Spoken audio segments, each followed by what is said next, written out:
friends, Heidi here from Rain Country. God is good all the time, and I'm here for another Monday this and that where I talk about all kinds of different topics, giving you updates, giving you warnings about scams when they come about, answering questions and whatever else I feel like talking about. So let's get to the topics of today, starting off with that scam warning. So a lot of you may have already seen the post that I put in the community section on YouTube and on a couple of my other social media sites, I think X and Instagram, etc.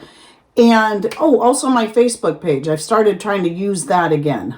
I'm sure a lot of you, especially when you're watching on YouTube, have seen those constant AI commercials using celebrity faces like Dr. Phil. This morning I just saw one with Dr. Oz and Oprah Winfrey and who else? Gosh, a whole bunch of them. Ben Carson. The list goes on. And they're promoting some product. And I always just skip. I can tell immediately it's AI anyway. And I'm not interested in that garbage. Not just the product. I'm not interested in that garbage product. I'm also not interested in their garbage AI. And I thought that was upsetting enough. But then when I saw one with Stacy in it, it even showed her standing in that outdoor kitchen that they had built. And it was the same product scam. And I knew it wasn't her. I knew right away it was AI. And I was like, wow, now they're just using regular YouTubers. And I've seen a few others that I'm beginning to wonder are other YouTubers that I just don't follow. And I was just like, wow, that they're just really pushing it. So then not long after seeing that one with Stacy, I had a lady contact me asking me about some linen sheets that I was promoting, and which I did do a video on. The linen sheets that I have, I love them. I actually got them from Amazon, but I still love them. It's been a couple of years. I still highly recommend them, whether it be that brand or another brand. But unfortunately, this lady said she saw that I thought she was talking about that video, but as I was reading through her email, the link that she provided to me, she goes, this site doesn't even look like it's there anymore. And when I looked at just the URL, the name of it, I'm like, I've never even heard of that place. I have not promoted that place. And when I went ahead and took a chance and tried to click on it just to see where it would take me, and sure enough, it's nothing, it's gone. And so she actually ordered sheets. And when she was going back to check on her order, this page was gone, but somebody used my face promoting a product that was similar to one that I have promoted. And this lady clicked through the link, purchased some sheets that she never got.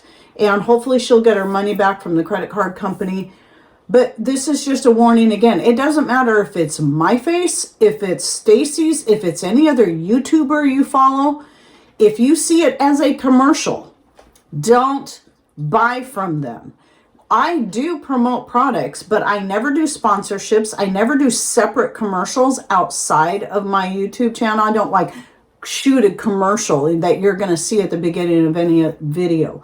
If I'm promoting a product, it's going to be within my own video on my channel, whether it be on Rumble or on YouTube. And even then, if you're still unsure because it's getting harder and harder to tell, I recommend sending me an email and saying, I saw this, was this you? And I will tell you yes or no. It's getting harder and harder to tell these days. And I know a lot of people are like, well, I think this is illegal.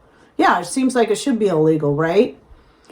However, it's hard to say any one of us, even you, even if you're someone who doesn't have an online social presence, if you have any kind of app, a computer, a phone, anything where you had to agree to the terms and service just to be able to use the doggone thing, you very likely have sold your image, because I honestly don't know anyone who's ever read every single word within a TOS on any product, because they intentionally make them pages and pages long. I've tried to skim through those to at least look at the topics. It's like, yeah, I get it. But it gets exhausting, and you're in a hurry, and you got to get your job done. And so I wouldn't doubt that a lot of us have already signed away our likeness, our image to be used. I still think there could possibly be grounds to stand on, but I have no way. I haven't seen that ad of myself yet.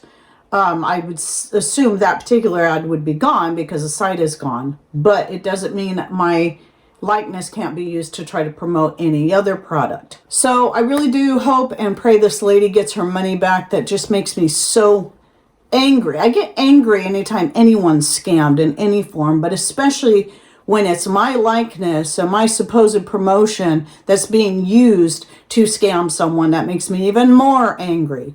Because not only is that person getting scammed, I'm then also being misrepresented. And it's maddening. So moving on from there, let's talk about something a little more positive. And guess what? I got myself a new light. It was a set of two. I'm sure a lot of you have seen these kind of lights. Typically they're made to mount under like a cabinet. And I do have one under a cabinet in here. In fact, this is the one. It's got, you mount the little magnets where you want it to go. And then it just magnetizes and it stays put. It does have motion sensor, but I don't have it on right now. Really like the color of this. The weird thing is the image that looked kind of teal. I'm like, I'm not sure if that color is going to match. But then again, it's not really going to be seen if it's in some of the places I might put them, like under the cabinet. You really can't see it. This is now added to my Amazon storefront if you want to check it out. It comes in a whole bunch of great colors.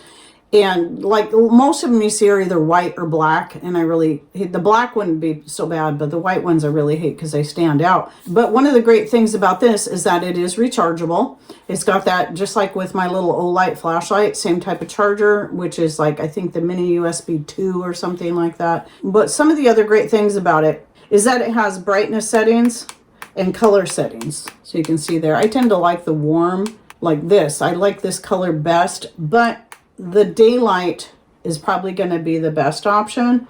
And then you also have brightness settings you can adjust. Anyway, the main thing about this I thought was that I really liked is that above my wood stove for years now, years and years, I've had the same LED light there that it does have a motion sensor, but because of the heat, it tends to want to keep turning the light on. And so I just keep it off until I need it and switch it on. But it's kind of ugly. It's not rechargeable. I usually have to change the batteries out, 3 AA batteries, maybe about once a year. And it does get used a lot because I do a lot of cooking and such on my wood stove in the living room. And so when I got these in, especially after I saw the color, I'm like, this would be perfect to replace that light. It still works. I'm just got to figure out where else I want it to go. This is what it looks like here. So it's definitely thicker, and it really stands out against our fireplace, the wood there, which is very beat up. It's very old. It's a year older than I am. So when you see these images, just understand that one of these days we need to refinish that. But anyway, this just is a lot more low profile. It doesn't stand out as bad, and I love it. And I love the fact that I can just take it off of there, recharge it. I don't have to keep putting in new batteries every year. So it was a set of 2, and so this is kind of the backup, but I did put it under a cabinet where if the power's out, we might most likely need to have a quick light to turn on so we can find our flashlights, our lighters, and whatnot, just to make it more simple. But anyway, I'm pretty happy with that. And that whole thing over the wood stove is just, power or not, it's nice having that more direct light going straight down on top of the wood stove for when I'm cooking.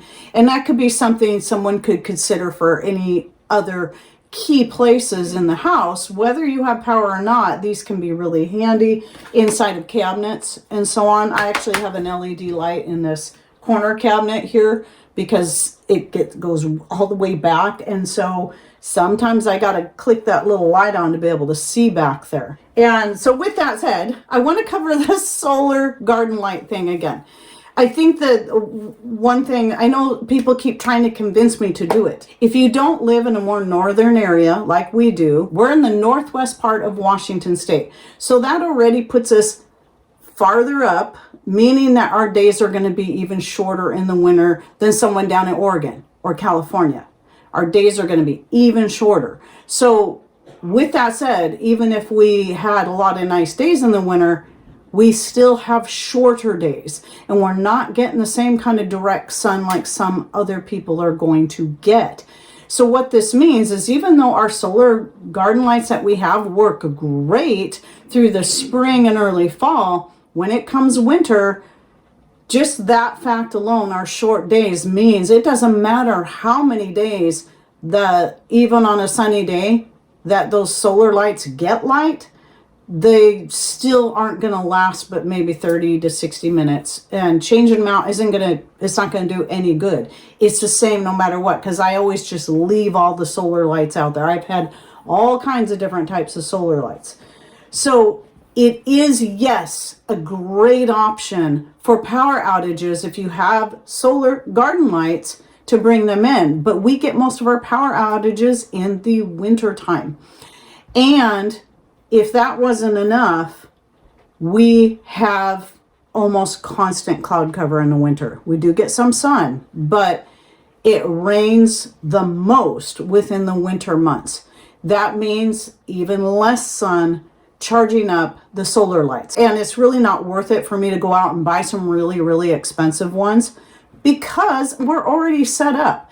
The lights that you see right here, right now, while we do have solar power, but even though we have a good setup, we have to be very careful how much of it we use this time of the year, because it does not get enough sun during the day most days for it to fully charge, especially for using it. So we try to conserve that for when we have power outages, and all these lights right here, I can then run on solar power if I want to. I don't even have to turn on our gas generator.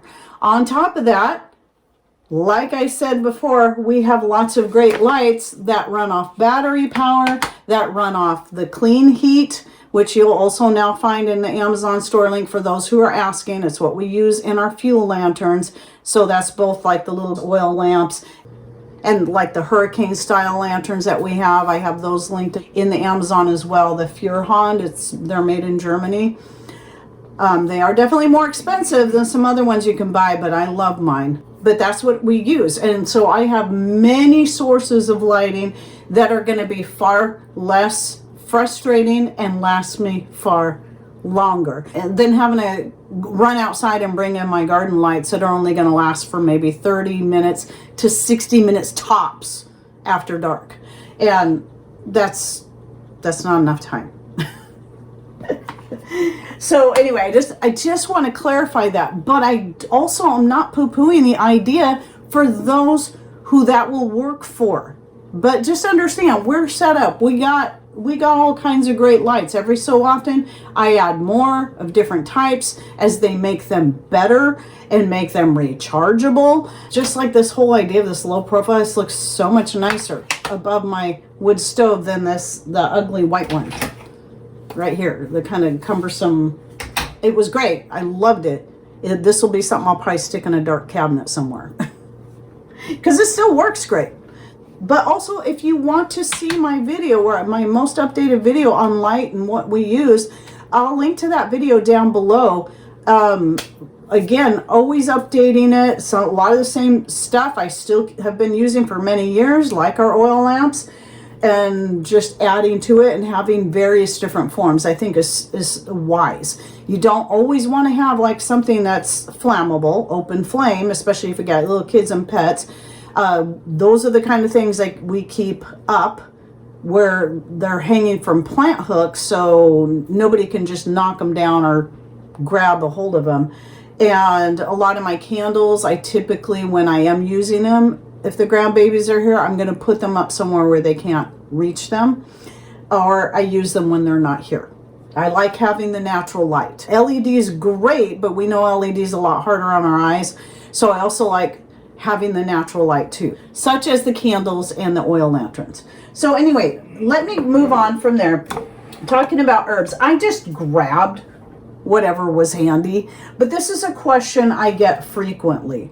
And even though hardly any of my followers see my content anymore, even though I have a 422,000 subscribers, YouTube has just stomped me down so hard. I still get questions all the time of people asking if I sell my herbs. And even with the few out of my 422,000 subscribers, people that actually see my content, if I was to sell my herbs to everyone that asks, I would not only not have enough to sell to them, then I would have none left for ourselves. And the whole idea of me growing and harvesting herbs, or harvesting wild herbs, is for our own sake. And I'm just simply, even if I could grow enough for everyone, I'm simply not going to be stocking up on that much stuff to be able to sell it, because that's going to take a lot of space. But I do sell herb seeds, so you can grow your own. So email me at raincountryhomestead@gmail.com so I can send you my product list. You'll get the whole list because it's going to have instructions on how to order, etc. But within that product list, you'll find the list of herb seeds that I do sell, so you can grow your own. But I do have a video. I might need to update it again. I think it's a couple years old, because I don't grow everything that I use. I'm trying to get there, but there's still like spices and herbs that I still have to purchase. And so I did a video a couple years ago on where I purchase those things that I don't already grow, and I'll link to that in the description box. But I'm not sure how updated it is, because I have since started looking on Azure Standard first, since they are a US based company, faith-based company that I really trust. And so I usually look on there first to see what they have, because they've been starting to carry more and more medicinal herbs that are dried. So if it's not in there, just remember my Azure Standard link is always in my description. But here are just a few examples. I just grabbed these because they were the handiest. Dandelion leaves, lavender leaves. There's some lavender flowers right here. Feverfew. This is what I mostly use for pain. Also very good for digestive health. Echinacea. I use the leaves and the flowers. I have yet to harvest any root, because around here echinacea seems to be really delicate. If you try harvesting the root, it seems to kill the plant and it's not going to come back next year. This is actually a blend, my anti-stress tea. I can't remember if I have a video on this. If I do, it might be something I mentioned in this and that, so I'll try to find that and link to it down below. And these are all herbs I grow myself. And then this is, I think this is the latest person that was asking about the self-heal.